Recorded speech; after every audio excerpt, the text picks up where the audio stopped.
ठीक है, रिकॉर्डिंग कर दिए। तो मैं इसको लाइव भी कर देता हूँ।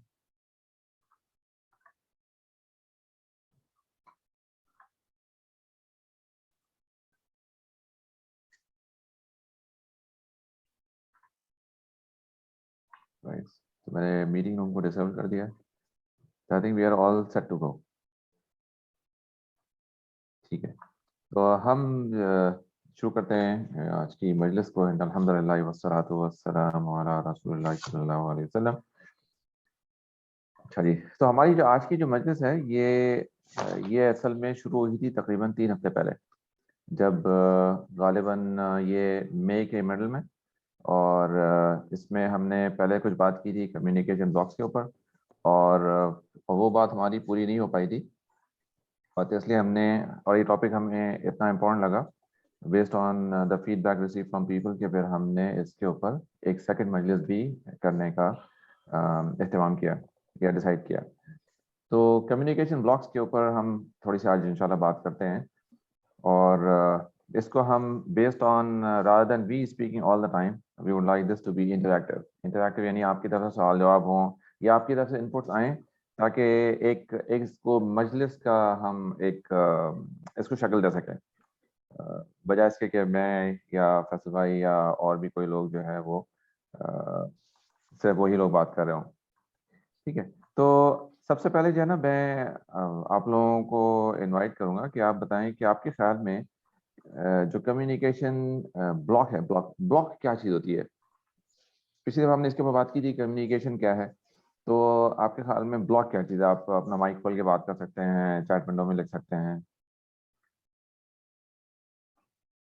फिर हम अपनी डिस्कशन को आगे लेके चलेंगे।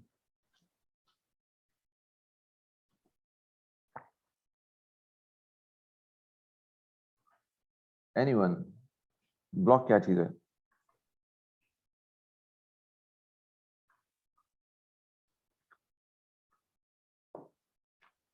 अच्छा, तो चले हम ऐसा करते हैं कि यहाँ पे जो लोग हैं उनसे पूछ लेते हैं। तो हमारे पास एक पार्टिसिपेंट हैं अदीलुद्दीन साहब। अदील साहब, अगर आप अपना माइक खोल के बात बता सकें कि आपके ख्याल में ब्लॉक की क्या डेफिनेशन है। अस्सलाम वालेकुम। वालेकुम सलाम। नैयर भाई, मेरी नजर में किसी चीज के बीच में एक गैप होना। हम्म हम्म, ठीक है। तो इसकी डेफिनेशन है। कम्युनिक गैप होना, ठीक है। चले आपकी नज़र में जो है, जैसे लेट्स सपोज अगर ये दो दो तरफ दो हिस्से हैं और इसमें बीच में गैप है, तो ये जो है it's a block which is not letting letting things pass through. जी एग्जैक्टली। ठीक है, चलें, ठीक है, thank you so much for your input. अच्छा, जुबैर साहब ने लिखा है communication is the means of expressing their feelings, ठीक है।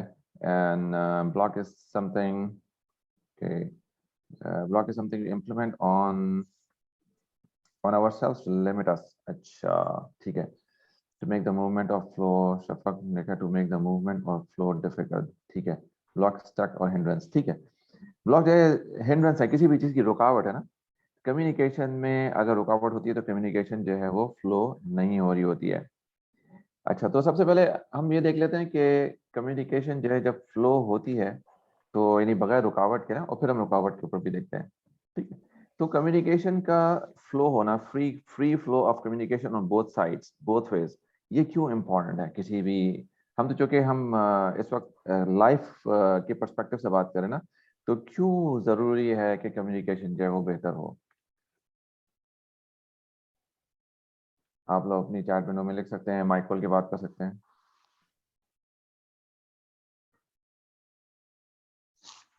फिर हम इसके ऊपर ब्लॉग्स के ऊपर बात करेंगे।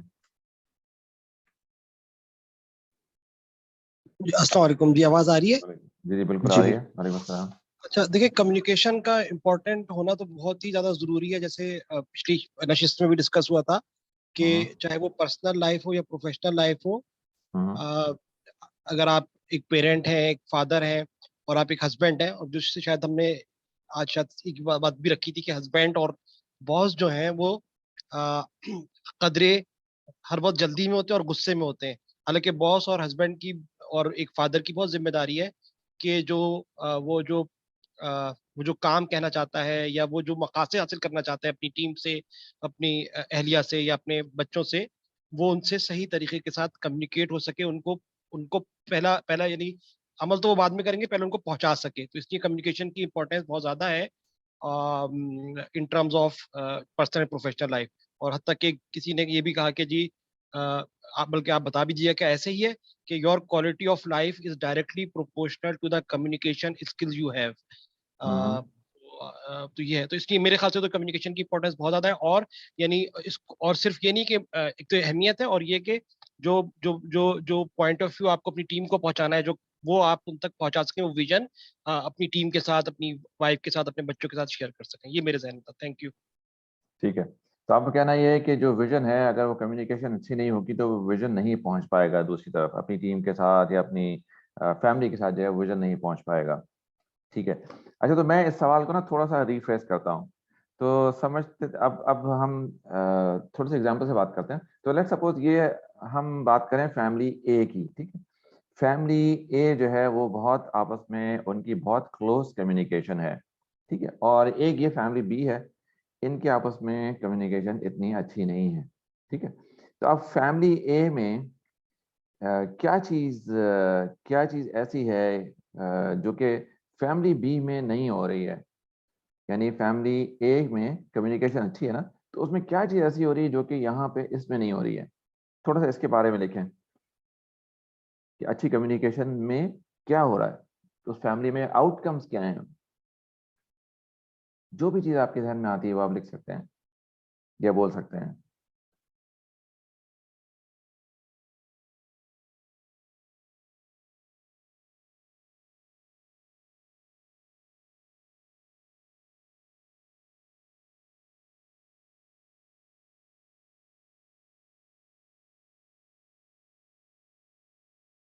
ठीक है, problems get solved in a much more peaceful manner. अच्छा, thank you very much for your input सफर।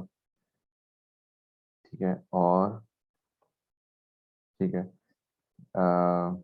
कि उनके लीड और बॉस सुनते हैं जूनियर्स की।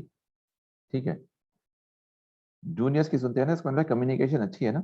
हम इसकी तरफ आउटकम की तरफ बात करें। ठीक है, अच्छी कम्युनिकेशन है। ठीक है, आउटकम क्या है इसकी, उसके इफेक्ट्स क्या हैं, उसके असरात क्या हैं उसके।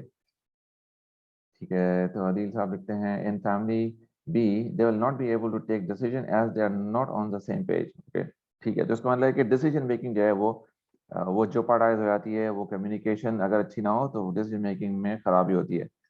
ठीक है, स्ट्रॉन्ग ऑफ फैमिली बॉन्ड, अगर अच्छी कम्युनिकेशन होगी तो फैमिली स्ट्रॉन्गर होगी। ठीक है, एक्सेलेंट।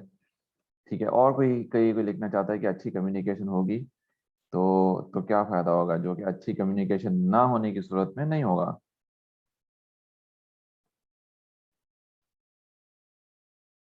हम्म। अच्छा,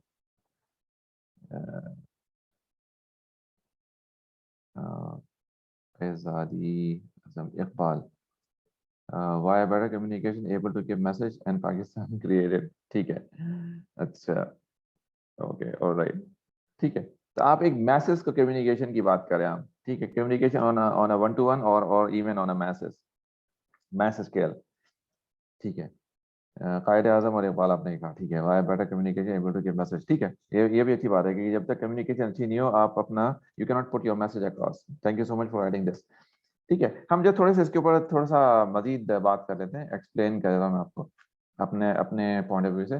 देखिए, कम्युनिकेशन अगर लेट्स से पेरेंट्स में और अगर बच्चों में आपस में कम्युनिकेशन अच्छी होगी तो, और आप लोग ऐड कर सकते हैं उसमें।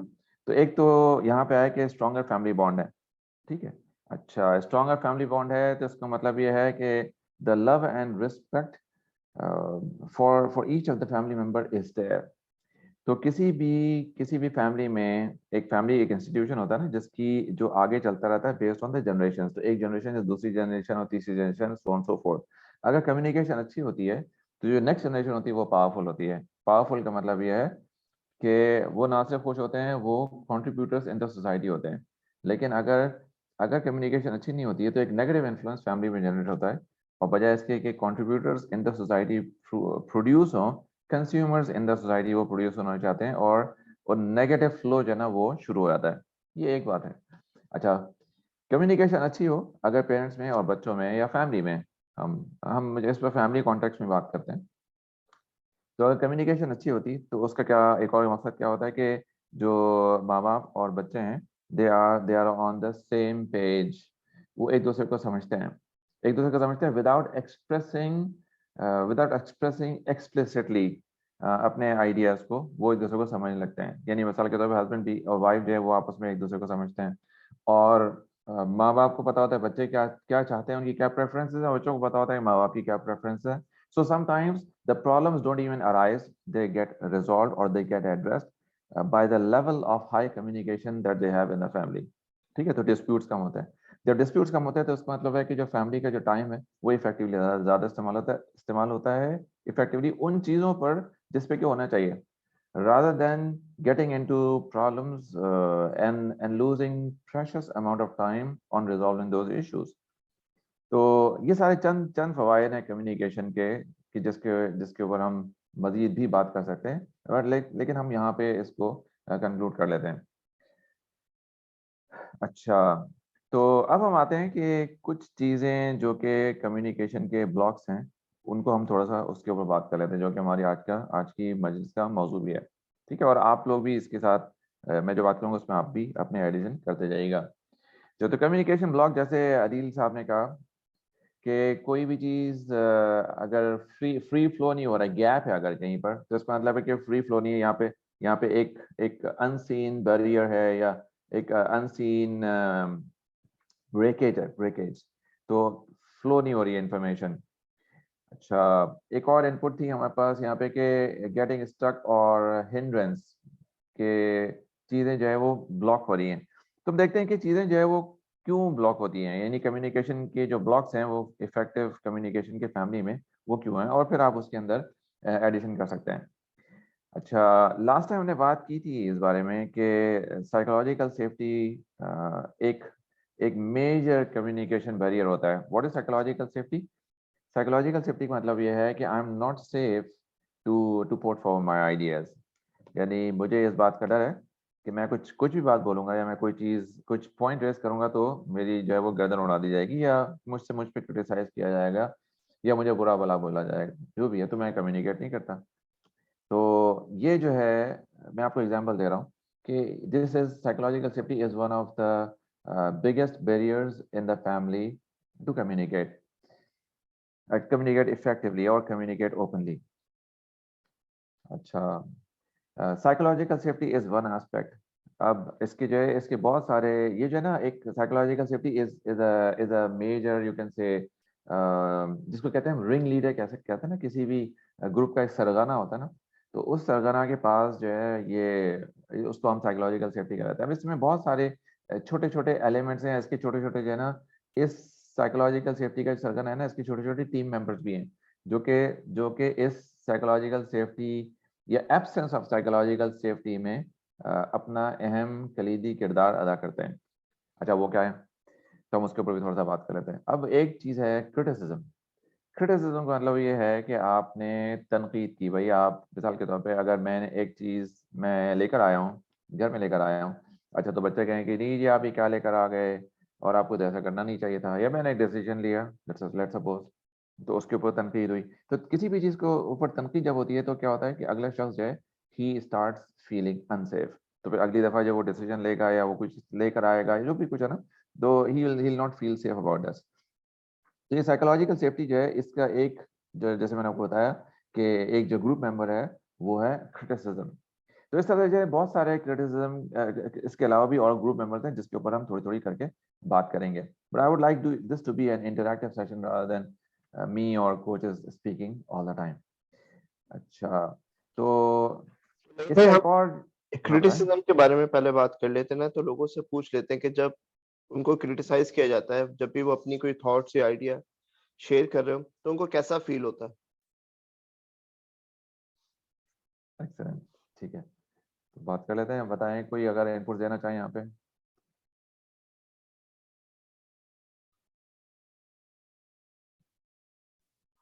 हमारे पास काफी पार्टिसिपेंट्स हैं यहाँ पे। बताइए। जी, अच्छा, जब अगर क्रिटिसाइज किया जाता है तो क्योंकि जो एज ए हम ये समझ रहे होते हैं एज ए मेल या एज ए हस्बैंड कि हमारी जिम्मेदारी है, और फिर अगर हमें हमारे उस काम पर या उस चीज पे जो एक चीज कंप्लीट नहीं हो पाई और घर वालों ने कई बार याद दिलाया और फिर भी हम नहीं कर पाए, तो फिर हम कोशिश करते हैं उसको डिफेंड करने की।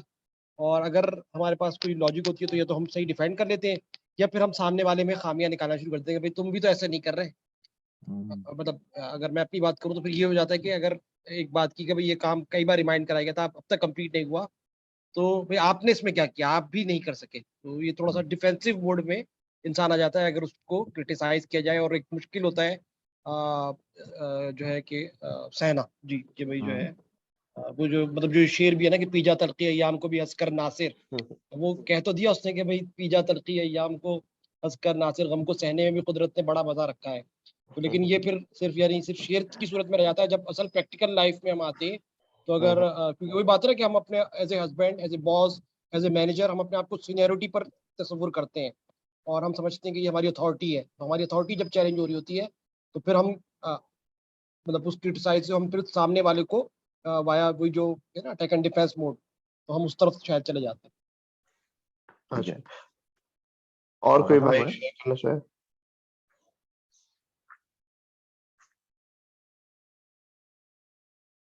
अच्छा, मैं यहाँ पे ना थोड़ा सा पूछना चाहूंगा कि लोगों से कि क्रिटिसिज्म होता क्या है उनकी नजर में,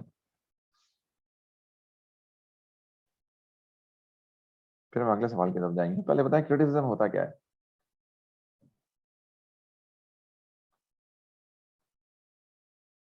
सिंपल सा जवाब दे देना कोई भी।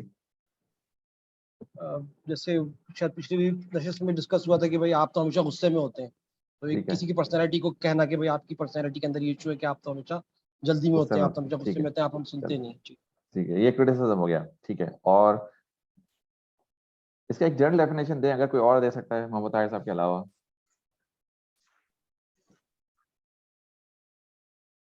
ताहिर साहब यहाँ पे बहुत सारे पार्टिसिपेंट्स हैं, मैं एक एक का नाम लेके पूछता हूँ फिर।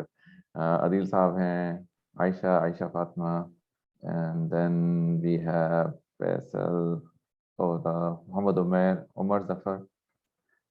एक जनरल डेफिनेशन क्रिटिसिज्म की क्या है? एक एक एक लफ्ज में आप अगर आप एक जुमले बता दें। जी बताएं। किसी की बात से लाइक डिसएग्री करना, आई थिंक। डिसएग्री करना। अच्छा ठीक है, क्रिटिसिज्म का मतलब डिसएग्री करना है। चले, ये इनपुट हो गई। और बताइए। opposite of appreciation. Opposite of appreciation. ठीक है, चलें, thank you so much for input Zubair साहब। अच्छा, दूसरों की हर वो सच्ची बात जो दिल को चुभे। अच्छा, ये that's also very interesting definition. दूसरों की हर वो सच्ची बात जो दिल को चुभे वो क्रिटिसिज्म है। अच्छा ठीक है, ठीक है। अच्छा, मैं भी एक डेफिनेशन बताता हूँ आपको। क्रिटिसिज्म का मतलब है कि किसी की गलती को हाईलाइट करना Expressing disapproval based on based perceived on faults of or mistakes. express disapproval based on perceived faults or mistakes। ठीक है, इसको हम छोटी सी एक लफ्ज में एक जुमले में डिफाइन करते हैं, किसी की गलतियों को हाईलाइट करना, ये क्रिटिसिज्म है। ठीक है। अच्छा, अब आते हैं अगले सवाल की तरफ। अभी बताएं क्रिटिसिज्म का मकसद क्या है, क्यों क्रिटिसाइज करते हैं, क्यों? एनीवन?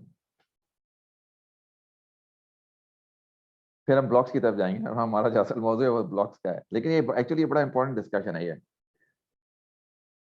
क्रिटिसिज्म के दो मकसद भी हो सकते हैं। हम्म एक तो ये कि किसी की गलती को जैसे आपने कहा कि हाईलाइट करें, डिस्करेज हम्म करें दूसरे को, और दूसरा हम्म ये मकसद भी हो सकता है कि किसी को बेहतर बनाने के लिए। अब हम्म डिपेंड ये करता है कि आप किस किस नौयत का क्रिटिसिज्म कर रहे हैं। हम्म हम्म ठीक है, तो दूसरों की गलती को हाईलाइट करने का मतलब है कि दूसरा वो गलती ना करे, यही मतलब है ना? यही जो मुझे समझ में आ रहा है, राइट? आप मुझे दूसरों की गलती को हाईलाइट करें अगर उस नीयत से कि दूसरा वो गलती ना करे, तो उसमें आपका क्रिटिसिज्म में किस किस्म के अल्फाज और किस नौयत का होगा, एक हम्म ये बात है। और दूसरी बात ये कि अगर आप इस तरीके का क्रिटिसिज्म हर वक्त करें कि जिसमें आप दूसरों की गलती की निशानदेही करते जा रहे हैं डिस्करेज हम्म करने के बजाय, हम्म तो फिर वो दूसरी तरीके का क्रिटिसिज्म होगा, जिसके बारे में अभी हमारे ग्रुप्स ने कहा कि दूसरे को यकीनन कैसा फील होगा। हम्म हम्म, ठीक है, लेकिन दूसरे को वो बात गलत ना लगे तो तो अच्छा देखिए, सबसे पहली बात तो ये है कि क्रिटिसिज्म जो है ये एक्चुअली बड़ा तफसील आमेज बहस है, लेकिन हम इसको थोड़ा सा इसको जल्दी से निपटा लेते हैं। क्रिटिसिज्म का मतलब है कि हाईलाइटिंग द मिस्टेक्स, और उसमें दो नियत हो सकती है कि आप दूसरे को ये बावर कराएं कि नहीं आपकी गलती है, और एक और ये हो सकती है बात कि आप उसको चाहते हैं कि दूसरा वो गलती दोबारा ना करे। अच्छा, इन एनी केस जो है क्रिटिसिज्म में जो फोकस होता है वो गलती के ऊपर होता है, वो करेक्टिव बिहेवियर के ऊपर नहीं होता है। तो ये बात जो है ना वो गौर करने की है। अब अक्सर औकात में जब आप क्रिटिसाइज करते हैं ना, तो अगले शख्स को ये समझ में नहीं आता कि उसका जो करेक्टिव बिहेवियर है वो क्या होना चाहिए। तो इसीलिए हम अपने वर्कशॉप्स में भी ये बात करते हैं, और अपनी ट्रेनिंग्स वगैरह में भी, कि rather than criticizing on what has happened previously, आप बात करें फ्यूचर की, फ्यूचर फोकस है। तो coaching is all about solution orientedness and future focus. अब करना क्या है, अभी जो हो गया ना, ठीक है, वो गलती हो गई, तो अब करना क्या है, फ्यूचर में किस तरह से आपने बेहतर करना है। तो ये चीज़ कहलाती है feed forward, rather than feedback which is upon, वो जो जिसको कहते हैं ना कत्ल हो गया, तो उसकी इन्वेस्टिगेशन जो है वो फीडबैक है, और जो फीड फॉरवर्ड है वो ये है कि किस तरह से आप सजेशंस दे सकते हैं, प्रैक्टिकल डूएबल सजेशंस, ताकि अगला शख्स जो है वो गलती ना करे। तो जब आप फीड फॉरवर्ड देते हैं ना, तो इस बात का चांस बहुत कम हो जाता है कि दूसरे को बुरा लगे, क्योंकि दूसरे को फीड फॉरवर्ड एक पॉजिटिव चीज नजर आती है अपने आप को बेहतर बनाने के लिए। ठीक है, when feed forward is like considering, you can consider this as a gift that will help you become an even better person. ठीक है। अच्छा, तो हमारी जो बात शुरू हुई थी वो शुरू हुई थी क्रिटिसिज्म से। तो क्रिटिसिज्म जो है वो क्यों वो होता क्या है, और उसकी जो चाहत होती है उसके पीछे वो क्या होती है। चाहत आमतौर पे होती है कि अगला शख्स जो है ना वो अपने एक्शंस का ख्याल रखे और दोबारा वो काम ना करे। ज्यादातर आमतौर पे फैमिली कॉन्टेक्स्ट में यही चाहत होती है लोगों की। लेकिन हम क्या कर बैठते हैं गलती में, हम उसी गलती की बात करते हैं जो हम नहीं चाहते, बजाय इसके हम उसकी बात करें, उस सही बिहेवियर की बात करें जो हम कराना चाहते हैं। अच्छा, मैं नहीं आपको एक भाई, छोटी सी एग्जांपल देता हूँ यहाँ पे। छोटा सा ऐड कर सकते हम हैं। ये जरूर देखें कि पर्सनल ना हो, यानी कि किसी शख्स के ऊपर ना करें, बल्कि उस एक्शन पे करें। जैसे पहले भी एक दफा बात हुई थी कि जो सिचुएशन या जो अमल है उसको उसके सही करने की कोशिश की जाए, उस शख्स के ऊपर ना किया जाए। जैसे कोई काम हुआ है तो कि तुमने इस तरह कर दिया, नहीं, काम इस तरह हुआ, फोकस हमारा काम जो गलत हुआ उस पर होना चाहिए, उस शख्स के ऊपर नहीं होना चाहिए। जैसे एक्सीलेंट। जी, जैसे हुजूर सल्लल्लाहु अलैहि वसल्लम जो है वो काफिरों से नफरत नहीं की, उनके कुफ्र से नफरत करते थे। ठीक है। अच्छा, तो चले हम आते हैं अपनी अपनी बात की तरफ वापस। तो मैं आपको एक छोटी सी एग्जांपल देता हूँ। तो अब आपने जो मैं आपको बात बता रहा हूँ ना, वो आपने हरगिज नहीं करनी है। ठीक है, मैं आपको पहले से वार्न कर रहा हूँ, वो आपने हरगिज नहीं करनी है। तो अब आपने जो है हरगिज हरगिज अपने जहन में वो छोटे से खूबसूरत बंदर का तस्वीर नहीं लेके आए जिसके हाथ में केला है और वो केला छील छील के खा रहा है। अब हरगिज हरगिज इमेजिन नहीं करें वो छोटा सा खूबसूरत बंदर है और वो केला छील छील के खा रहा है, हरगिज इमेजिन ना करें। अच्छा, जब मैं आपसे ये बात कर रहा हूँ ना, तो ला महाला आपका जहन जो है ना वो उसी बंदर की तरफ जाएगा कि आपने बंदर और उसके आपने केला भी होगा, वो छील छील खा भी रहा होगा। तो यही मामला जब क्रिटिज्म के साथ होता है, जब आप किसी चीज को जो आप नहीं चाहते हैं ना, वो आप उसी के बारे में जिक्र करते हैं, तो जहन जो है वो इंसानी जहन उसी तरफ सोचने पे मजबूर हो जाता है, और उसके जहन में वही चीज बार बार आने लगती है, और एक्चुअली वो आइडिया री इन्फोर्स हो जाता है बजाय इसके कि वो खत्म हो। तो इसलिए जो फीड फॉरवर्ड का जो कॉन्सेप्ट है वो that makes a great deal of difference, and that works a great deal positive, कि वो आपको उस एक्शन की तरफ लेके जाता है जो कि आप चाहते हैं।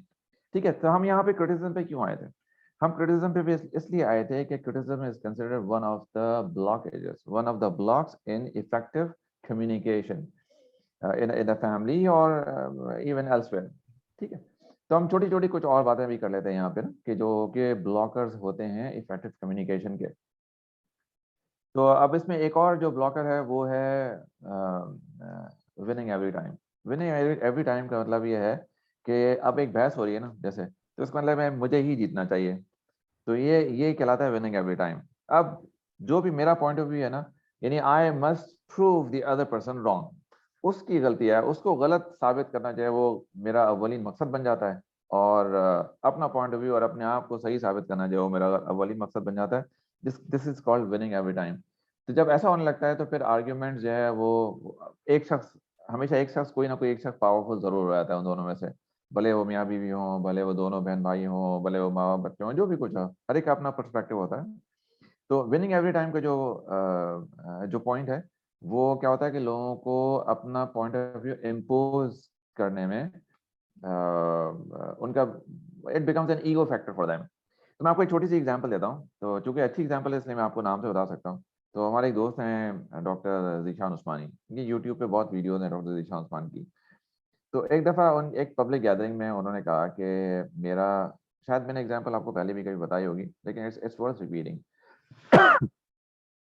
तो एक दफ़ा उन्होंने पब्लिक गैदरिंग में उन्होंने कहा कि एक दफ़ा मैं किसी मामले में किसी स्कॉलर के पास गया, तो उनसे मैंने कहा कि जो है ना ये मामला है। तो उन्होंने कहा कि डॉक्टर ज़ीशान आपके साथ मसला ये है कि आप जो है ना किताबें बहुत पढ़ते हैं। वो माशाल्लाह किताबें पढ़ते भी हैं और लिखते भी हैं। तो उन्होंने, स्कॉलर ने कहा कि आपके साथ मामला ये है कि आप किताबें बहुत पढ़ते हैं, और जब आप किताबें बहुत पढ़ते हैं ना तो उसकी वजह से आपके पास आर्ग्यूमेंट्स बहुत होते हैं। तो आप आर्ग्यूमेंट्स पे आपसे कोई हार नहीं सकता, यानी आप आर्ग्यूमेंट में हमेशा जीत जाते हैं क्योंकि आपका मुताला बहुत ज़्यादा है। लेकिन डॉक्टर ज़ीशान, आपको मैं एक बात बताना चाहता हूँ कि अगर आपको दिल जीतने हैं तो आपको आर्ग्यूमेंट्स में हारना पड़ता है कभी कभी, ठीक है। तो तो coming back to the point, क्या होता है कि it's not important to win every time. कभी कभी आपको you lose the war just because the relationships are more important than anything else. ये बड़ी एक इम्पॉर्टेंट बात है। So winning every time is something that is worth considering। अच्छा, तो मैं ना आपको एक YouTube की वीडियो भी इंशाल्लाह हम फॉरवर्ड करेंगे। YouTube पे TEDx की वीडियो है, और वो एक इंग्लिश में स्पीकर हैं खातून, वो ये बताती हैं कि किस तरह हाउ प्रूविंग रॉन्ग, यानी proving the other person wrong has actually ruined her relationship with other people, especially with her family members। उनको ये बात समझ में आई कि हर दफ़ा दूसरे को गलत साबित करना ज़रूरी नहीं है। आपके लिए रिलेशनशिप इम्पॉर्टेंट होती है। कभी कभी आप छोड़ देते हैं इस चीज़ को कि कौन सही है कौन गलत है, रिलेशनशिप को बचाने के लिए। अच्छा, तो हम बात क्या कर रहे थे कि कौन सी चीज़ें जो ब्लॉक करती हैं इफेक्टिव कम्युनिकेशन को। तो अगर मेरी आदत है मिसाल के तौर पे विनिंग एवरी टाइम, तो इसका मतलब है कि मैं जो है इफेक्टिव कम्युनिकेशन को ये एक ब्लॉकर है मेरी तरफ से कि बाकी लोग जो है, मेरी फैमिली मेम्बर्स जो है, वो मुझसे इफेक्टिवली कम्युनिकेट नहीं कर पाएंगे, क्योंकि उनको पता है कि पापा हैं या मेरी बीवी के शौहर हैं, जो भी हैं, तो उनको पता है कि ये we can not win the argument with him, so every time they are going to lose. तो इसका मतलब है कि वो अपनी बात को एक्सप्रेस ही नहीं कर पाएंगे। तो एक्सप्रेस नहीं कर पाएंगे तो कम्युनिकेशन कैसे होगी, राइट? तो ये एक और बात होती है। अच्छा, एक और पॉइंट जो इम्पोर्टेंट है वो है लिसनिंग का, कि लिसनिंग आप कितने अच्छे लिसनर हैं। और वो एक दैट इज अनदर ब्लॉक, यानी poor listening skills is another block in effective communication. तो हम लोगों को एक टेस्ट देते हैं अपने वर्कशॉप्स में और या कभी कोचिंग सेशंस में, उसमें 20 सवाल हैं। तो वो एक किताब है लिसनिंग के ऊपर, और उसमें से वो टेस्ट जो है वो लिया गया है। तो टेस्ट में आप देख लें कि उन 20 सवालों के बाद जो है ना उसकी की भी उसी के साथ ही है। आप वो टेस्ट करके देख लें, आपको पता चलेगा आप कितने अच्छे लिसनर हैं। अगर तो आप अच्छे लिसनर हैं तो उसका मतलब है कि आप you are a good communicator, क्योंकि कम्युनिकेशन की जो स्किल्स हैं वो लिसनिंग से शुरू होती हैं। लेकिन अगर आप अच्छे लिसनर नहीं है तो इसका मतलब कि आप गुड कम्युनिकेटर भी नहीं है, क्योंकि आप सुनते ही नहीं दूसरों की बात। तो मैं आपको चंद बातें बताता हूँ लिसनिंग के बारे में। तो क्योंकि poor listening skills is a block to effective communication. अब उसमें पुअर लिसनिंग स्किल्स में क्या चीज़ें आती है, मिसाल के तौर पर दूसरों की बात को बीच में काट देना, या दूसरे जो है वो कुछ काम कर रहे हो, सॉरी दूसरे बात कर रहे हो, आप अपना फ़ोन देख रहे हो या आप कुछ और कर रहे हो। तो मैं आपको इंटरेस्टिंग वाक़या अपनी ज़िंदगी से सुनाता हूँ। मैं आपको अपने वाक़यात इसलिए सुनाता हूँ कि ताकि आप रिलेट कर सकें लाइफ़ को, और इस बात को भी मैं एक्सप्रेस करना चाहता हूँ कि I am not a super hero. हमने भी बड़ी चोटें खाई हैं ज़िंदगी में, आहिस्ता करके बातें सीखी हैं। तो you can learn from other people mistakes. Smart लोग वही होते हैं जो दूसरे लोगों की मिस्टेक से सीख जाते हैं।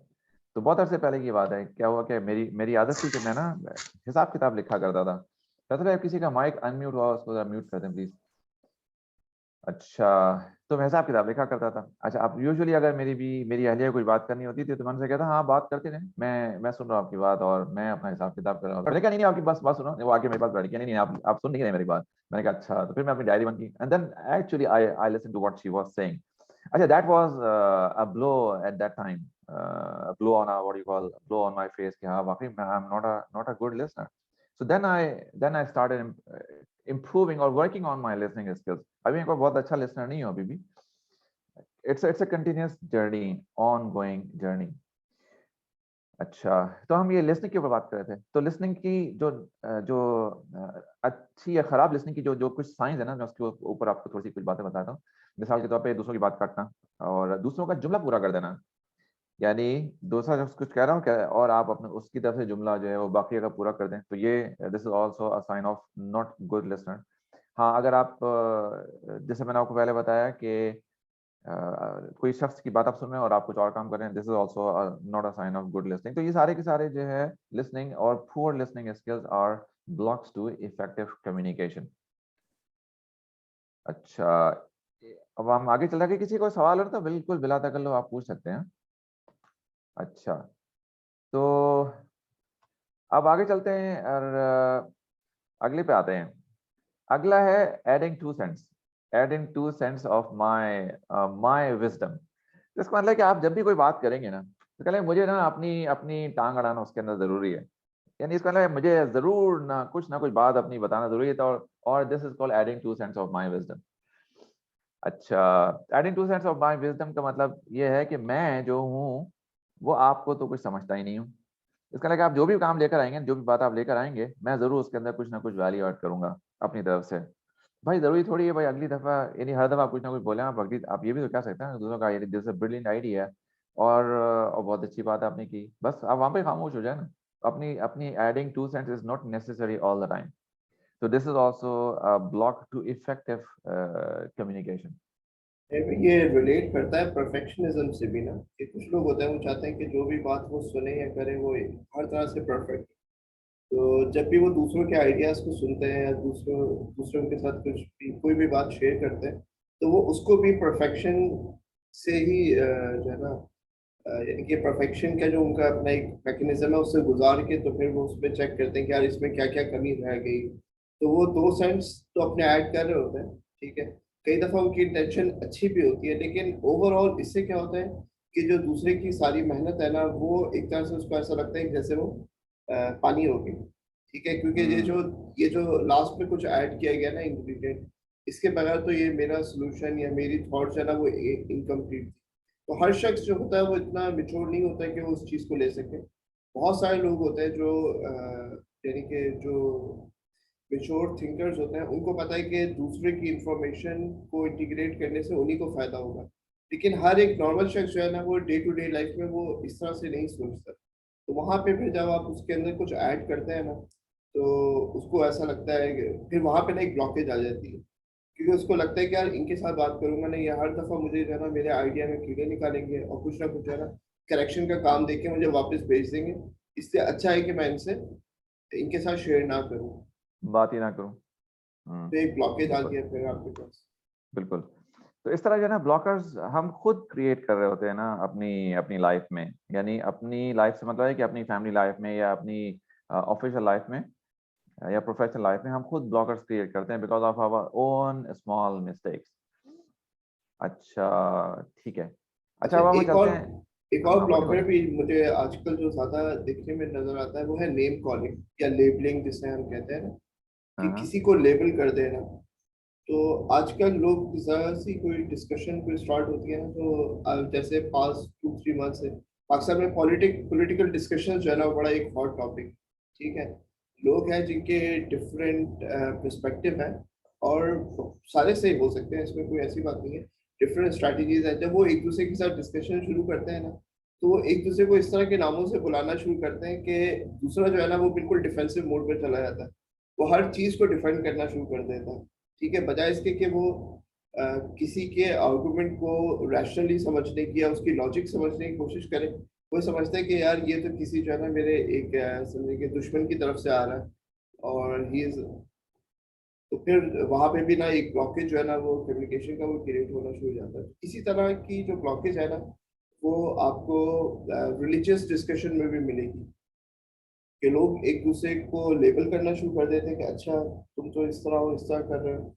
और इसी तरह मेल फीमेल कम्युनिकेशन जो है, जिसमें हम जेंडर इंटेलिजेंस की जब हम बात करते हैं, तो मेल फीमेल कम्युनिकेशन में भी ऐसा ही होता है कि जब मियाँ बीवी एक दूसरे को लेबल करने शुरू करते हैं कि हाँ, अगर बीवी बोले आप तो सिर्फ मर्दों की तरह सोचते हैं और सारे मर्द ऐसे होते हैं, तो आदमी जो है ना वो उसके बड़े दिल पे लगती है कि नहीं यार, मुझे तो पूरी अपनी जो है ना एक स्पीशीज है उसको डिफेंड करना है। तो सेम गोज विद फीमेल। तो इस तरह की लेबलिंग करना और नेम कॉलिंग करना जो है ना, वो भी एक बड़ा एक खतरनाक ब्लॉकर है, जो कि हमें नजर नहीं आता, लेकिन it stops effective communication. Faisal भाई ने बिल्कुल ऐसा सिनेरियो छेड़ा है कि वो व्हाट्सएप के इतने ग्रुप याद आ रहे हैं कि वहां पे रियली ये पॉलिटिक्स का जो आजकल चल रहा है उसकी वजह से लोगों के आपस के ताल्लुकात खराब हो रहे हैं। और लोग इतनी जगह ऐसा हुआ है कि लोगों ने व्हाट्सएप पे चैटिंग में और उसकी वजह से बातचीत बंद कर दी एक दूसरे से। ग्रुप को मैंने ब्लॉक कर दिया कि हमेशा जब कर रहे हैं कि उसी के बारे में बात हो रही है, और उनका दूसरे का ताल्लुक जिस किसी और पॉलिटिक्स से है, तो वो उनके बारे में उनके फॉल्ट बता रहे हैं। तो ये बिल्कुल बड़ी आजकल बहुत जबरदस्त शेयर किया फैसल भाई ने। ये आजकल चल रहा है, जिसकी वजह से काफी मुख्तलिफ फैमिलीज में, जिनको मैं पर्सनली जानती हूँ, ताल्लुकात खराब हो गए काफी, सिर्फ इसी वजह से। पॉलिटिक्स की वजह से ताल्लुकात खराब हो गए। So ji politics has become a blocker in effective communication in the family. जी बिल्कुल पॉलिटिशियंस का कुछ नहीं बिगड़ा। बिल्कुल सही कह रहे हैं। अच्छा, चले हम थोड़ा सा आगे चलते हैं। अच्छा, एक अगली चीज है ना, वो है नेगेटिव कमेंट्स।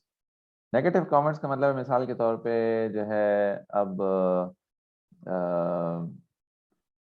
बड़ी छोटे छोटे कमेंट्स होते हैं, लेकिन ये लोग रियलाइज नहीं करते हैं कि ये जो है it plays a long role in effective communication. अब नेगेटिव कमेंट्स क्या है, मिसाल के तौर पे अब जैसे खाना पकाया ना, अब मेरी अहलिया ने खाना पकाया, ठीक है, अब उसमें जो है वो लेट्स सपोज मैं एग्जांपल अब I am trying to make up, let's suppose चावल में जो है, चावल के साथ लेट्स से अचार नहीं है, तो अब घर में अचार है भी नहीं। हाँ, तो अब मैं कहूँगी चावल और पापड़, हाँ इसके साथ अचार होता तो मज़ा ही आ जाता। तो आपने क्या किया, सारी जो है मेहनत से पानी फेर दिया। अब आपने उस अचार की बात कर दी ना, अब अचार तो है ही नहीं आपके घर में, अब आपको भी पता है कि अचार नहीं है, हाँ? लेकिन आपने कह दी वो बात यहाँ पे कि अचार अचार होता तो मज़ा आ जाता। अच्छा, अब ये जो है ना, ये नेगेटिव कमेंट्स होते हैं। तो अब नेगेटिव कमेंट्स का मतलब ये है कि आप कोई ऐसी चीज़ कर दें जिसकी वजह से अगले शख्स के अचीवमेंट पे यानी टनों जो है वो मट्टी डाल दी जाए, या उसके ऊपर जो है वो पानी, you throw it down the drain. ये नेगेटिव कमेंट्स होते हैं। तो अब मैं आपको एक और इंटरेस्टिंग एग्जांपल बताता हूँ नेगेटिव कमेंट्स की। क्या हुआ कि एक लड़का था जिसका नाम, लेट्स सपोज उसका नाम अहमद है, हाँ? तो अब ये रियल लाइफ स्टोरी है। तो अहमद साहब जो थे, अब ये he was doing good in school up to grade 8 और 9, ही वाज डूइंग वेल। लेकिन 9th के बाद जो है वो उसके जो है रिजल्ट इतने अच्छे नहीं आने लगे। तो अब उसके वालिदैन जो वो काफ़ी कंसर्न थे अहमद के, और उसके बाद फिर उसके 10th में भी रिजल्ट्स नहीं आए अच्छे, और फिर वो झूठ भी बोलने लगा अहमद। तो अब ये रियल लाइफ स्टोरी है। तो अहमद की वालिद से भी मेरी बात हुई। तो उनसे मैंने पूछा कि आपको अपने बच्चे में, यानी वालिदा साहब है ना, अपने बच्चे की बुराइयां की, या ये खराबी है वो खराबी, मैंने कहा आपको अपने बच्चे में कोई अच्छी बात भी नजर आती है? तो क्या नहीं, कोई अच्छी बात ही नहीं उसके अंदर। मैंने कहा ऐसा कैसे हो सकता है कि एक शख्स जो है, वो आपका बच्चा जो है, उसके अंदर जो है कोई अच्छी बात हो ही ना? तो फिर क्या नहीं, फिर सोचते नहीं, फिर क्या नहीं, वो पहले बहुत अच्छा पढ़ता था। तो मैंने कहा इसमें अच्छी बात क्या है? तो कह लें कि वो पहले अच्छा पढ़ता था, तो वो भी हिस्ट्री हो गई। मैंने कहा, फिर उनसे मैंने बातों बातों में पूछा कि आप अपने बच्चे को कभी अप्रिशिएट करती हैं? तो उन्होंने कहा मैं अप्रिशिएट करती हूँ अपने बच्चे को। तो अब अहमद की उम्र जो है ना 19 साल है, हाँ? तो मैंने कहा कि पूछा उनसे कि अच्छा बताइए आप कैसे अप्रिशिएट करती हैं अपने बच्चे को? तो कहने कि मैं इस तरह से अप्रिशिएट करती हूँ कि मैं कहती हूँ कि देखो ना, तुम्हारे 80% मार्क्स आ गए और तुम्हारा जहन इतना अच्छा है, तुम जरा सी मेहनत और कर लेते ना तो तुम्हारे 95% मार्क्स आ सकते थे। तो मैंने उससे पूछा कि इसमें अप्रिसिएशन किधर है? कहने यही तो अप्रिसिएशन है। तो मैंने उनसे अर्ज की कि यही तो अप्रिसिएशन नहीं है। आपने क्या किया कि आपने उसके 80% मार्क्स के ऊपर तो आपने बाल्टी भर के पानी फेंक दिया, और उसका आपने ये भी एट द सेम टाइम आपने ये भी जता दिया कि तुमने जो है इनफ मेहनत नहीं की है, और 95% मार्क्स जो है वो आने चाहिए थे। तो दिस इज हाउ वी, अब ये जो ना ये एक नेगेटिव कमेंट है, ये आपने जो उसकी 80% मेहनत को बिल्कुल मलियामेट कर दिया और आपने ये बता दिया कि you are absolutely not satisfied. तो इस तरह के छोटे छोटे कमेंट्स होते हैं इधर उधर जो कि हम अपनी जिंदगी में करते रहते हैं। अल्लाह मुझे और आपको तौफीक अता फरमाए कि हम नेगेटिव कमेंट से बचें। और नेगेटिव कमेंट से फायदा कुछ नहीं होता, लेकिन अगले शख्स की दिल आजारी होती है। और होता क्या है, अगले शख्स वो कहता है अगली दफा खड्डे में, जिसको कहता है ना खड्डे में डालो, और वो कहता है अब तो अब मुझे करना ही नहीं है ये। तो इस तरह की छोटी छोटी चीजें जो है ना वो जो है ना नेगेटिव कमेंट्स जो है वो क्रिएट करते हैं ब्लॉक्स। अच्छा, यहाँ पे अब्दुल सलाम भाई ने कुछ कहा है। अच्छा अच्छा ठीक है। अच्छा नैर भाई, इसमें हाँ एक चीज ये भी इम्पोर्टेंट है कि वो जो नेगेटिव कमेंट्स है, जरूरी नहीं है कि वो कोई फॉल्स कमेंट हो। जैसे आपने जो अचार वाली बात की, इट्स अ ट्रू कमेंट, ठीक है, ये अच्छा, ट्रू कहा। सही बात है। लेकिन उस वक्त जो है ना, ये बात जो है ना, सारा जो काम है ना उसको खराब कर देती है। ठीक है। अब इस्लाम भाई आपके एक करेक्शन का बहुत शुक्रिया, जज़ाकल्लाह खैर। उन्होंने एक आयत भेजी यहाँ पे, और इस आयत को आप बाद में पढ़ सकते हैं इंशाअल्लाह ताला। उन्होंने लिखा है कि काफिर के सिर्फ कुफर से नफरत शरीयत में मबलूग नहीं, बल्कि काफिर की जात से भी नफरत वाजिब है। इसका आयत का तर्जुमा। ठीक है। अच्छा, तो हम जो है वो अपनी अपनी बात की तरफ वापस आते हैं। तो हमने अभी तक जो बात की है ना, effective blockers to effective communication, यही है ना हमारा मौजूद आज का, कि कौन कौन से ब्लॉकर्स हैं। अच्छा, अब हमने ये भी तो बात करनी है कि अब उसको ओवरकम कैसे करना है। ठीक है, इन ब्लॉकर्स को ओवरकम कैसे करना है। तो हम थोड़ा सा अपने लोगों की तरफ आते हैं कि how to overcome these block to effective communication. अच्छा, तो अब इसका मतलब एक चीज हम बता चुके हैं इसमें ना, any effective strategy to overcome the blockage, कि आपने क्रिटिसाइज नहीं करना है। अगर आपने क्रिटिसिज्म की बजाय, आप पास्ट के ऊपर बात करने के बजाय आप ये बताएं कि आपने फ्यूचर में क्या करना है। तो ये एक वे है, is another way to overcome the blocks. अच्छा, दूसरा दूसरा क्या है कि adding 2 cents of my communication का मतलब है कि यहाँ पे आप खामोश हैं, आप जिप कर लेते हैं अपनी जबान को। अगला जो शख्स कहता है वो उसके बात मान ले। अच्छा, मैं आपको एक इंटरेस्टिंग बात बताता हूँ। हम चूंकि हमारा ताल्लुक कोचिंग की शोबे से है, हम कंपनी से भी कोच करते हैं अल्हम्दुलिल्लाह। तो एक किताब है, उसका नाम है एक्सेलरेट। तो एक्सेलरेट जो है वो एक आईटी इंडस्ट्री की किताब है, और ये डॉक्टर निकोल की किताब, बड़ी अच्छी लिखी किताब है। तो उसमें वो बात करते हैं ट्रांसफॉर्मेशनल लीडरशिप की। तो ये बड़ी इंपॉर्टेंट बात है, गौर से सुनिएगा इसको।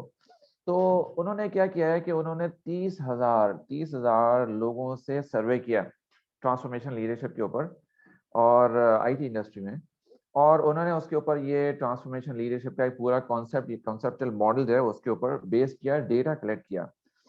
तो उन्होंने कहा कि ट्रांसफॉर्मेशन लीडरशिप जो होती है, अब यही बात है ना, ये फैमिलीज के लिए भी इक्वली एप्लीकेबल है। तो उन्होंने कहा कि ट्रांसफॉर्मेशन लीडरशिप के ना पांच एलिमेंट्स होते हैं, जिसमें विजन है और कम्युनिकेशन है वगैरह वगैरह ना। इसके 5 एलिमेंट्स होते हैं। तो उसमें जो है ना एक चीज जो है वो रिकग्निशन भी है उसके अंदर। रिकग्निशन में यानी आप दूसरे के काम को सराहना। तो वो रेकमेंड करते हैं कि अगर आपकी टीम के जो लोग हैं वो अगर अबव द एवरेज काम करते हैं, यानी अब एवरेज का मतलब 50% है, अगर बिलो द एवरेज है तो उसका मतलब है कि उनको परफॉर्मेंस इंप्रूवमेंट की जरूरत है, आपको कुछ और करना चाहिए उनके साथ। लेकिन अगर वो अबव एवरेज उनकी परफॉर्मेंस होती है तो उनको आप मोटिवेट करें बाय एक्नॉलेजिंग देयर वर्क। ये नहीं कि आप उनकी तारीफों के पुल बांध दें, यानी कोई भी शख्स ये नहीं चाहता कि उसकी तारीफों के झूठे पुल बांधें, नहीं। आप उसको सिर्फ एक्नॉलेज करें कि आपने अच्छा काम किया है, ठीक है, ये आपका काम जो है it's valuable for the company, और आपका काम जो है it is valuable for the family. भाई आपका बच्चा अगर बर्तन उठा जाता है, या आपका बच्चा छोटा सा काम करता है, अगर बच्चा आपका सफाई कर देता है, वैक्यूम कर देता है, घर में झाड़ू लगा देता है, सहन साफ करता है, तो एक छोटा सा acknowledgement, thank you very much, period, thank you for let's say cleaning the yard और क्लीन द किचन, व्हाटएवर। बस एक छोटी सी बात है, इतना सा थैंक यू बस। तो ये तो हदीस के भी अल्फाज है। अब्दुल सलाम भाई, आप हदीस भी लिखे ना कि जो शख्स इंसानों का शुक्र अदा नहीं करता वो अल्लाह का भी शुक्र अदा नहीं करता। तो ये भी हदीस के अल्फाज हैं। तो अल्लाह मुझे और आपको तौफीक अता फरमाए इसमें काम करने की। तो coming back to the point तो वो जो ट्रांसफॉर्मेशन लीडरशिप का जो मॉडल है ना, वो उसमें वो ये उसको एक्सप्लेन करते हैं कि आपका जो जो जो वर्कर है, जो टीम मेट है, भले आपका फैमिली मेम्बर हो, अगर अबव एवरेज काम करता है तो उसकी तारीफ कर देनी चाहिए, एक्नॉलेज कर देना चाहिए उसको, क्योंकि आपकी एक्नॉलेजमेंट से उसका दिल बढ़ जाता है और वो मजीद दिल लगा के काम करेगा, खुश भी होगा, काम भी अच्छा भी करेगा। अगर आप उसकी तारीफ नहीं करते तो होता क्या है, over the period of time, चंद महीने साल गुजरने के बाद अगले शख्स के दिल में ये ख्याल आने लगता है कि मेरा तो काम जो है वो वैल्यूएबल है ही नहीं, मेरा काम इम्पोर्टेंट नहीं है। और हम देखते हैं कि कॉर्पोरेट्स में या घरों में बच्चों की या लोगों के एक डीमोटिवेशन का एक सबसे बड़ा जो जो रीज़न होता है, वो सबब ये होता है कि वो समझते हैं कि हम कुछ भी कर लें, हमारा काम इम्पोर्टेंट नहीं है, या हम कुछ भी कर रहे हैं जो हमारा कंट्रीब्यूशन है वो वैल्यूएबल नहीं है। तो ये बात जो है ना, वो उनको उनके लिए एक अफसोस का बायस बनती है। ठीक है, तो उम्मीद है कि मेरी बात जो है वो क्लियर हो गई होगी यहाँ पे कि अबव एवरेज काम पे भी आप एक्नॉलेज जरूर कर दिया गया है। Thank you so much, simple सा एक्नॉलेजमेंट। अच्छा जी, तो तो फैसल भाई हम आगे चलते हैं फिर। और कोई चीज़ है किसी के पास बात करने के लिए? नहीं, हम चल सकते हैं, ठीक है, मेरे ख्याल है आप अच्छा, उसको अच्छा कवर कर लो। 1 मिनट, ठीक है। अच्छा, तो अभी तक हमने बात की है 4-5 चीज़ों के बारे बात की है ना, कि हमने बात की है लिसनिंग के ऊपर, बात की है क्रिटिसिज्म की, बात की है एडिंग टू सेंट्स के ऊपर, बात की है विनिंग एवरी टाइम के ऊपर, बात की है और नेगेटिव कमेंट्स के ऊपर बात की है। तो बातें तो इसमें बहुत सारी और भी हैं। मैं आपको एक किताब रेकमेंड करता हूँ कि जो आप पढ़ सकते हैं। मैं उस किताब का नाम है what got you here won't get you there. ये मार्शल गोल्डस्मिथ की किताब है। मैं आपको इसकी तस्वीर दिखाता हूँ, इस किताब की अपनी स्क्रीन शेयर करता हूँ, मैं फिर आपको तस्वीर दिखाता हूँ। अच्छा, 1 मिनट। ये अगर आपको मौका लगे तो ये किताब पढ़िएगा, बहुत अच्छी किताब है। अच्छा, ये किताब है what got you here won't get you there, कहाँ गई?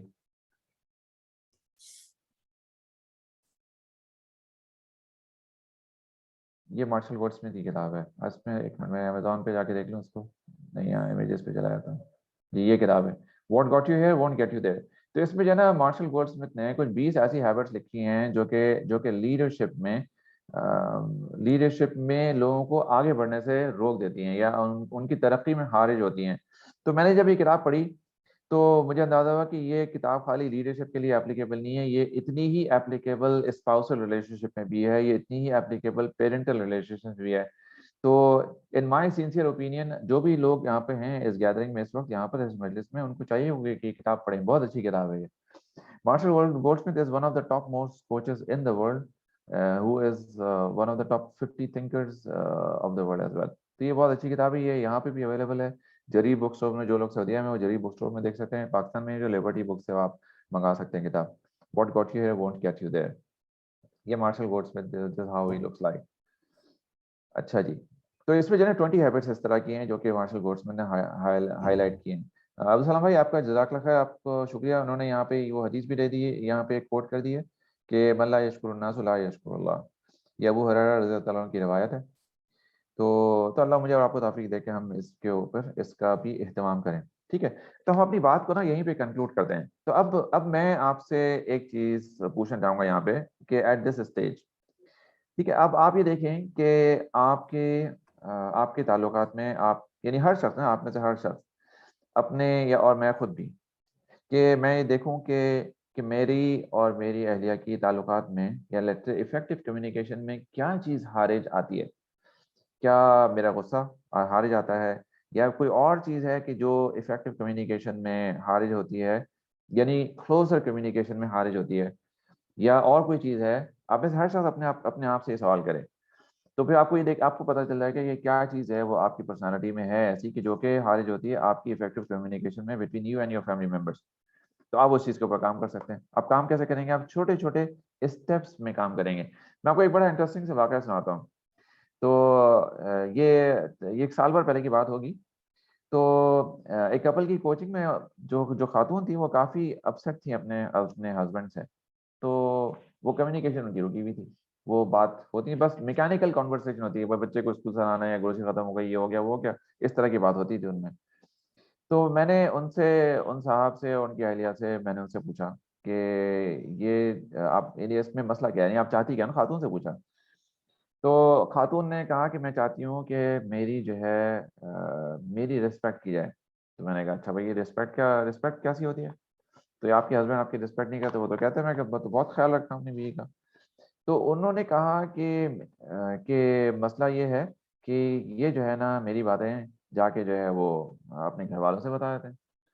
अब ये वाली बात जो है, ये she calls it respect for her, कि उनकी बातें जो है वो किसी और से डिस्कस ना की जाए। तो अब यही बात जो है ना, यानी जिसको उन्होंने रिस्पेक्ट का नाम दिया, अभी गौर करने की बात है कि जिसको उन्होंने रिस्पेक्ट का नाम दिया, वो एक्चुअली दैट वो क्या था, वो हस्बैंड की तरफ से भले मशवरे ही की नीयत से सही, गाइडेंस की नीयत से सही, लेकिन वो हस्बैंड की तरफ से वो it was considered a leakage of information. In her point of view, it was a leakage of information, leakage of confidential information, which should have stayed between the spouses only. उसकी वजह से क्या हुआ कि कम्युनिकेशन ब्लॉक हो गई। तो उन्होंने कहा कि नहीं, मुझे जो है ना इस बात की श्योरिटी चाहिए कि मेरी बात जो है इधर उधर नहीं होएगी। तो coming back to the point, मैं आपको ये बात इसलिए बता रहा हूँ कि हमें से हर शख्स जो है ना उसको अपने अपने अंदर झांकने की जरूरत है। तो अल्लाह मुझे और आपको तौफीक अता फरमाए कि मैं देखे कि हमारी कौन सी आदत की वजह से जो है दूसरे शख्स को हमसे क्लोजर कम्युनिकेशन में हर्ज होता है।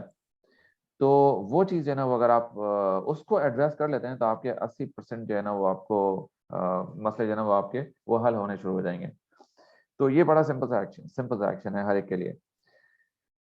तो हम अपनी बात को यहाँ पे कंक्लूड कर लेते हैं। अगर किसी के पास कोई सवाल है, कोई पॉइंट है that you may like to share, कोई स्टोरी है आपके पास that you may like to share, तो बिल्कुल feel free to open your mic and to speak up.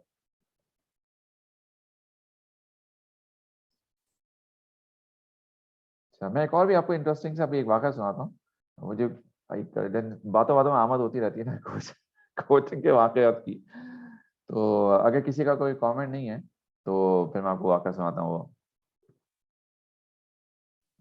अच्छा, नहीं भाई, जैसे आपने हमें पिछली बार भी एक टिप दी थी जी बताइए। कि भाई कि जो है बात ना काटी जाए, और आज भी आपने हमें टिप्स दी जिससे खासकर कहा कि जायजा लेना। तो अब ये फिर ये यानी ये फिर ये प्रैक्टिकली कुछ चीजें हमें पता चली थी प्रैक्टिकली हमारी लाइफ मतलब कैसे चेंज होगी, हमारी कम्युनिकेशन कब बेहतर होगी ना। मतलब हम फॉर एग्जाम्पल हम 40s में हैं, यकीन इसका एज से ताल्लुक नहीं होगा, लेकिन ये एक तो जैसा आपने बताया भी कि हम दुआ भी करें अल्लाह से, लेकिन और कैसे हम अपनी कम्युनिकेशन को बेहतर, वो क्या तरीके हैं जिससे जो है जो पर्सनल कम्युनिकेशन के इशूज है, हर एक को जैसे अंदाजा होता है कि भाई मैं थोड़ा जल्दी बोल रहा होता हूँ, या बहुत तेज तेज बोल रहा होता हूँ, या जो है मेरे अंदर कॉन्फिडेंस की कमी है बात करने में। तो ये जो चीज़ें हैं, अगर जैसे आपने कहा, एक तो जायज़ा लें, और कुछ चीज़ें आपने प्रैक्टिकल टिप्स भी दी, तो वो इंशाल्लाह अमल भी करेंगे और दुआ भी करेंगे। इंशाल्लाह और इसके अलावा मतलब वो कैसे ज़िंदगी में आती हैं और क्या ये बेहतर हो सकती हैं? बिल्कुल बेहतर होती है। तो हम तो कहते ही हैं कि आप अपने अपना ना सिर्फ जायज़ा लें। देखिए, अकाउंटेबिलिटी जो है ना बड़ी ज़रूरी होती है, और कोई भी चेंज होता है ना over the period of time happen होता है, ओवरनाइट नहीं होता है। तो इसके लिए जो है ना, अगर आप डिपेंड करता है कि आप इसमें इस चीज़ में सिर्फ इंटरेस्टेड हैं या इस चीज़ में कमिटेड हैं। ठीक है, अगर खाली आप इंटरेस्टेड हैं, मैं आपकी बात नहीं कर रहा हूँ, मैं जनरली स्पीकिंग सबकी बात कर रहा हूँ। हम लोग ना अक्सर किसी चीज़ की बात करते हैं, लेकिन we are not deeply committed about that, we are just interested to improve let's say ourselves. तो अगर आप इंटरेस्टेड हैं तो फिर आप कभी किसी इस चीज़ के बारे में कभी कुछ मटेरियल पढ़ लेंगे, कभी किसी से बात कर लेंगे वगैरह। लेकिन अगर आप डीपली कमिटेड है ना, तो फिर इसके ऊपर आप कुछ एक्शंस करेंगे। ठीक है, अब वो एक्शन में कुछ भी एक्शन हो सकता है आप किसी कोच से बात करें कि यार मुझे मुझे हेल्प करो। किसी कोच के साथ लग के 4 महीने काम करें आप, 4-6 महीने, क्योंकि हैबिट्स चेंज होते हैं, टाइम लगता है ना।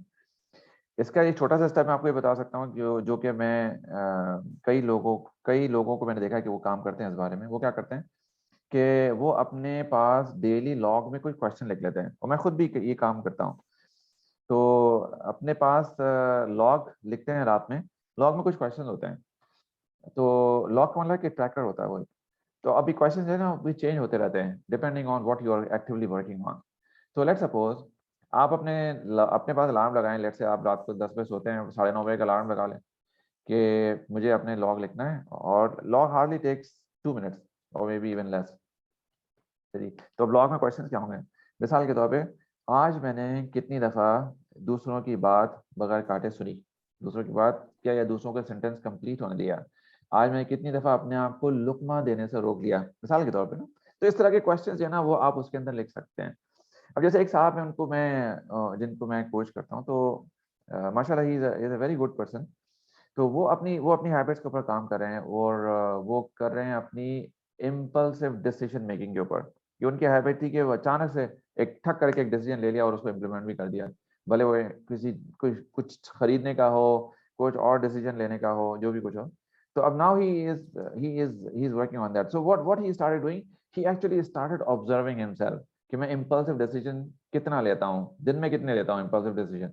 अब अपने आप को ट्रैक करने लगे तो पता चला कि हाँ, फलानी जगह जो इम्पल्सिव डिसीजन मेकिंग हुई है। तो किसी भी चीज़ को करेक्ट करने के लिए अब उसकी अवेयरनेस ज़रूरी होती है, तो आप उसको ट्रैक करना शुरू करें। मुझे एक और भी वाक़या याद आता है कि एक कपल को जब मैं कुछ कोच करने का इत्तेफ़ाक हुआ, तो उनमें जो हस्बैंड थे ना, उनको गुस्सा बहुत आता था, जल्दी-जल्दी गुस्सा आता था। तो he decided to improve on this. तो उन्होंने क्या किया, अपना लॉग लिखना शुरू किया, मैं कितनी दफ़ा एप्रिशिएट करता हूँ। और अपनी क्या किया कि दोनों मियाँ-बीवी ने काम किया इसके ऊपर कि अब एक कागज़ चिपका दिया किचन के दरवाजे के ऊपर और उसके ऊपर पेन भी रख दिया वहाँ पे। तो रोज़ाना जितनी दफ़ा गुस्सा आया वो पता ल लिख दिया, कितनी दफ़ा गुस्सा किया है, तो पूरा एक ट्रैकर आना शुरू हो गया। अच्छा, इतनी दफ़ा एप्रिशिएट किया। तो खातून ने जो है वो काम करना शुरू किया। उन्होंने कहा कि मैं जो है वो 10 बजे से पहले अपना किचन साफ कर लूँगी और जो भी घर का होगा खाना-वाना सब कुछ कर आके मैं फारिग हो जाऊँगी। तो she started tracking her activities. तो coming back to the point, छोटी-छोटी चीज़ें जो है ना वो दोनों में काम किया और and the situation started improving.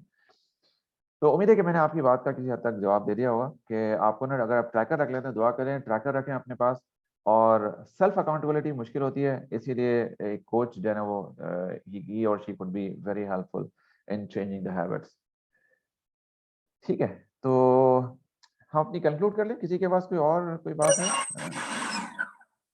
जी, मेरा ख्याल है कि हम इसको तो कंक्लूड कर देते हैं, टाइम भी हो गया है। और अगर किसी और के पास कोई क्वेश्चन है, कोई सजेशन है,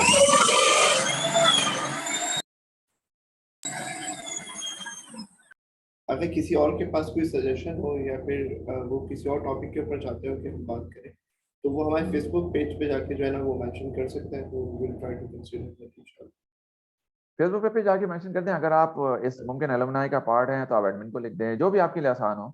तो ठीक है, तो इस तरह लिख देना, हम उसके ऊपर उस मौजू पे बात कर सकते हैं इंशाल्लाह ताला।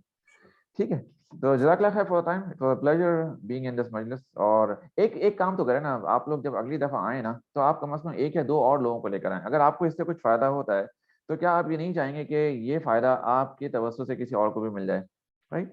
क्या पता आपके लाए हुए किसी एक शख्स की ज़िंदगी में कोई एक ऐसी छोटी-सी बात उसको पता चल जाए कि जिससे लेट्स से मियाँ-बीवी के ताल्लुकात बेहतर हो जाएँ या वालिदैन और बच्चों के ताल्लुकात बेहतर हो जाएँ, कोई ऐसी ऐसी बात। तो क्या आप नहीं चाहेंगे कि आपकी वजह से जो है वो एक सदका आपकी तरफ से हो जाए? तो और भी लोगों को लेकर आएँ, इसको ना कम्युनिकेट करें, इसको प्रोपेगेट करें, ताकि दूसरे लोगों को भी भला हो इसमें। ठीक है, जज़ाकल्लाह खैर, सुब्हानकल्लाहुम्मा व बिहम्दिका, नशहदु अल्ला इलाहा इल्ला अंता, नस्तगफिरुका व नतूबु इलैक। अस्सलामु अलैकुम व रहमतुल्लाहि व बरकातुहू।